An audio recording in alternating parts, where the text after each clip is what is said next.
But anyway, the smiles are not on Nigerians' face, especially as it concerns the strike actions that seems to be going on, and about 7 as of last count, especially just this year alone. And many Nigerians are beginning to question not just the motive of the strike, but what impact it seems to have had on Nigerians. And that's what we're having as a major discourse today on The Big Story. Like I said, I still have the other person, Barrister Godwin Ojigba, and also Engineer Dr. Wilfred Okologume, also with us via Zoom. And he'll be giving us more of our discussion. But let me quickly come to you, Barrister Godwin Ojigba.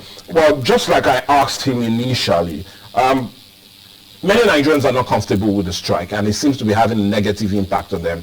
For example, the organized private sector and the maritime operators just this morning said they were not happy with the NLC and TUC over the recent strike, and feels it's not only in time that the striking, but also feel that when it concerns issue that concerns them and the general public, the organized labor do not seem to hold on to it as they did as when it seems to be concerning their presidents and their members. And the reasons they gave, they said they feel issues that seem to be on the front burner, like the economy. Inflation as it stands today is 27.33%, with food inflation increasing to 31.5%, driving up the inflation, has been released by the National Bureau of Statistics. And not just only that, what are the issues that concerns poor infrastructures, that concerns things that truly matters to Nigerians? They feel the organized labor seem not to be concerned, but rather will pull all of us into a fight that is not just basically ours, and will suffer on account of it.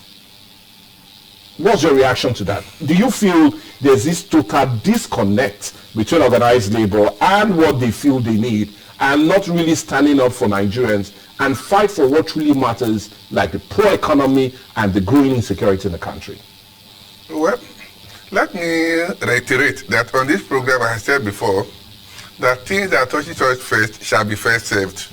Okay. So in line with that kind of principles, you'll find that those things that touches the members of the NLC and TUC as individuals or as group are more vigorously pursued than the one that affect the general public. Okay. Now, if you look at the removal of the fuel subsidy, a trigger of chain reactions. The economy has gone down. Everything has gone down. So what you ordinarily expect was that they are going to react to this dwindling economy, leading to high inflation. But they have not done anything in that regard. But while we put our passion on the TUC, NSC, and that matter, what we expect that the political party that ought to be in opposition should have been the watchdog. Even vis-a-vis the media houses. The fight should not be left for any particular group. All of us should be concerned. If we feel that some persons are leaders, either in union or labor or whatever, and we abdicate our responsibility and donate it to them, and they are not doing it, what have we done as a group? Because apart from the legal professions where you see people making comments, trying to do a few things, go to court and all of that to challenge the status quo, the other person look docile. And in an era like this, where things are generally bad, it is a sin to do the right thing. So I support NSC in total, I support TUC in total for a back on the strike, and I'm only but do you feel they put us also with issues that concerns us? Is it not more of a struggle that they should also be faced with and also come out to fight for on account? Because that's the new disconnect between Nigerians and them. And if you can have the organized private sector coming out this morning to kick against it, then that means we are not a total uniform attitude when it comes to the issue of the strikes. Now, from whatever angle you look at it, nobody can get it perfectly right. For instance, we belong to two different perspectives. Are you taking an excuse for them, sir? I do not do so, but I also hold us culpable for not also fighting for ourselves. Those of us in the private sector. What did we do to protect and project our own ideals? Now, take for instance the fact that things have generally gone wrong. Of course. Because of my background, if you look at the education sector, for instance, there is nothing there any longer. No sane person. I'm not saying that those people who send their children to the public schools are insane, rather. But no sane person sends his child to public school any longer. Knowing how it has really deteriorated. The hospitals, there they are. People don't even wish to fly the Nigerian Airway, even if it comes now. Nobody flies it. So everything has virtually gone wrong. What have we done as individuals? Do we have a voice? Why do we always wait for one person to talk on behalf of the rest of us? But how can we really organize? I'll come to that, because that's where Nigerians now want to feel that if they are really dissatisfied with the issues of labor and the way labor seems to be handling more general issues, should there not be another way of really driving home their ideas? That's the point I'm going to make. I love that point, and I'll come back to it. But let me quickly run over to Engineer Dr. Wilfred Okologume. Hello, sir. Are you still with us? Hello? Engineer Dr. Wilfred Okologume. Hello? Okay, we look as if we're still having issues with the connection, and you will not blame us for that. You do know how issues with connections are, especially as it concerns such discussion. Can you hear me? Oh, okay, yeah, you can hear us now. Hello, Dr. Wilfred. Well, it looks as if we're still having to deal with those issues, but I'll just plead with you, because we need to have his view as it concerns the organized private sector not really comfortable with organized labor on account of this strike, and they feel that the struggle seems to be only on a personal tone, and only that concerns the organized labor that they seem to put up as a reason for them to really strike. Can you hear me now? Hello, can you hear me? Okay, we'll see how we can really continue and get him to join us, because I really want his thoughts on that, knowing that he's representing labor on this our discussion, and being a part and a senior executive of ASU, especially labor union that's also a part of the strike that lasted for 2 days. But let me quickly come back to you, Barrister Godwin Ojigba. Nigeria went through a difficult 2 days under this strike. We saw many people caught unaware of the strike. We saw many children going to school only to be turned back home, to return back home. Many businesses suffered on account of it, because most banks were shut down. And funny enough, even you in the judiciary also had not a good day, because most cases were not heard. And we went through not in session. Yes, many, and many persons that would naturally have gotten bail could not on account of the strike, and cases that were pending were still in court and will only commence today. But my question now is, not a single person, either from government or organized labor, have come out to apologize on account of the pains and sufferings we went through for the past 2 days.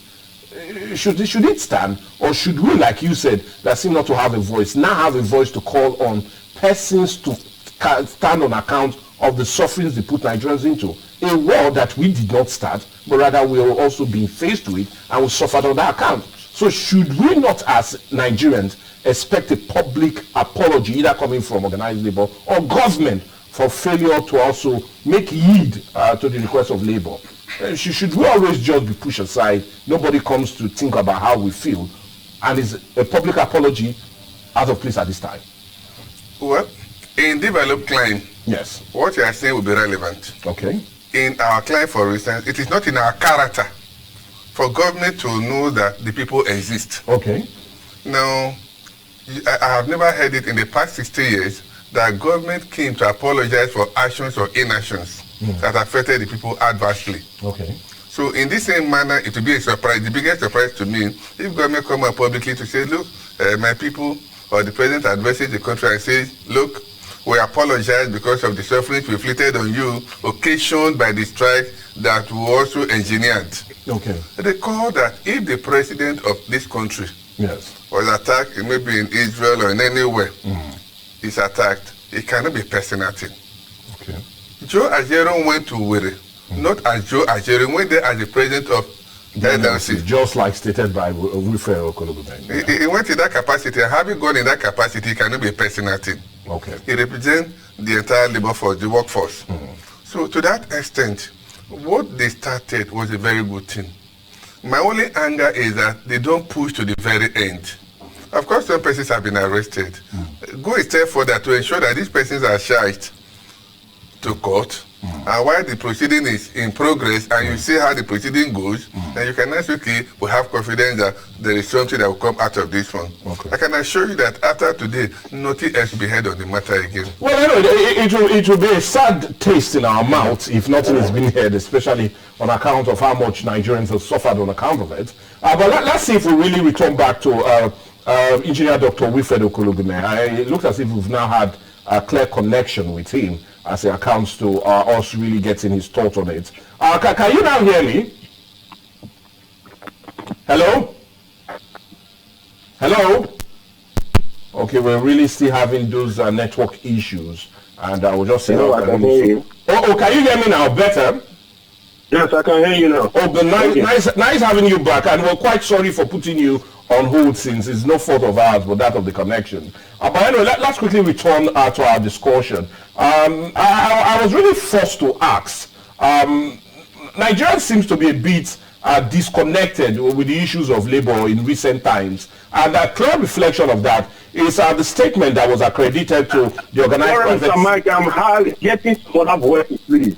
Oh, do forgive me. I could be that of the connection, but our engineers will see how they can make that better. But can you hear me now? I can hear you now. Yes, better now. Okay. Now, like I said, it looks as if Nigerians are also in a way disconnected with the issues of organized labor. And a clear indication of that is the recent or this morning's statement coming from the organized private sector and the maritime operators who seem not to be happy with the strike action embarked by Nigerian Labour Congress and the TUC. And the reasons they give is that they feel organized labor would not rather struggle for concerns of Nigerians, especially looking at the economy, that the economy is now suffering. 27.772% is what inflation rate is as of this morning, and at 1.5% food inflation. So they feel most of your struggles are all centered on your union and not generally things that concerns Nigeria. I want you to quickly react to that statement coming from organized private sector. All right, thank you very much. Like I always say, everybody is entitled to their own view. Okay. For me, I prefer to give the alternative view from that email that I feel are correct. Yeah. In as much as I've said that if you recall in January 2012, during the Jonathan's era, when organized labor vis-a-vis petroners from politicians or politicians then led protests as against with regards to the removal of fuel subsidy. Yes. Now that is why I feel some mistakes were made. Why did I say so? The moment you give room for politicians play some role with regards to agitation against the ruling class, have lost it. Now, yes, that protest took place, but then it was, to me, it was a gap of political leaders there. At the end of the day, we succeeded. Now, fast forward to today, those same leaders there are now in charge. Yes, the dynamics perspectives have changed. We understand that, yes, we can no longer continue with regard to subsidy for consumption. For me, it ought to be for production. Now, the whole narrative has changed. But let me speak from my own union perspective, from ASU perspective. You recall the last ASU strike. What was the issue? Because we are facing this with our members. Our members always say, when ASU go on strike, we don't really put the welfare of members in the front burner. We keep talking about the infrastructure in the university system, decay. That's what our members say. And I recall during the last ASU strike, it got to a point where we're getting backlash from the public. And the strike was eventually suspended when government went to court. Yes. Now, what happened after which? Recently, we saw increment in service charges by universities across the country, and populists are now complaining. These were the things ASU was standing for. Recently, you've seen the recent release by government saying universities should return 40% of their back. Those were the things you are talking about. You are complaining about underfunding of the university. You have not addressed that. You are saying university should give them media. And if you have the members of the private sector, ask them if they have their wards in university, public university, what is the level of electricity supply, the stability of electricity supply in those universities? These things are run from IGR. Now imagine that same media IGR, you take 40% back to government. What will that become of the public institution? Now the truth is this, and I don't want to hold complete brief for election. I'm not a spokesperson of LNC. Yeah. But yes, we are affiliate members of LNC. We feel the pain. We are all Nigerians. We face the same market. The market is not segregated. But let me tell you one obvious truth. When these policies of inflation takes place, it favors those in those private sector. The owners of those companies that are producing, the sellers in those private sector, it favors them more than those of us in the government sector. I'll tell you why. It is easier for them to adopt and apply this current trend, but the workers' wage remains the same. So, but should the struggle not be more of what will concern Nigerians generally? Because that's the feeling. Apart from the private sector, many Nigerians feel more of your struggle should be things that truly concerns Nigerians. Yes, I understand you said with the issue of the last ASU strike and how you rather got backlash from citizens rather than support them. But how do you bridge that disconnect? Because Nigerians are really becoming a bit not just only tired with the strike action, but they're also being a bit not comfortable with some of your moves, especially as it concerns just your union. Yeah, thank you very much. The obvious truth is this: is changing the narrative, the debate, what we want to be at the front burner. That's the obvious truth. Because the truth is, I give it to the politicians. They've been able to infiltrate themselves in almost all segments of our lives. Because you see a situation now when you want to mobilize the masses on actions that have to be for their welfare, for better governance. It is easier for the masses to go for political gatherings, campaigns, than to join organized labor that is leading campaigns for their own welfare and betterment. That is what we have seen. Because these days, in this country, people will tell you, how much are you giving me for me to follow you? That is where we have had a disconnect. And what has resulted in this is the weapon called hunger. That is what is being used by the ruling elite today. Hunger as a weapon that people only think about what I will eat now, no longer what you will sustain for the future. That is how our nation has completely disconnected. Because you said you have removed subsidy and you have made savings from me. Where is the saving in terms of investment back to the economy of this nation? You said you have given us palliative. Where is palliative? Because we, those in the organization, we are not beneficiaries of this palliative, this so-called palliative that is being shared. It is said that it's for the masses, but how many of them are able to still boast of truth to say we have received A, B, and S, or we have not received A, B, and S? It's easy to blame. So are you saying the public is just a bit too docile when it comes to accountability, especially from the political elite? That is the obvious fact. Another obvious fact is we need to go on a break now. I'll plead with you. You need to hold on, just as I would also Godwin Ojegba. Let's go on a break, and when we come back, we'll continue our discussion centered on the big story for today.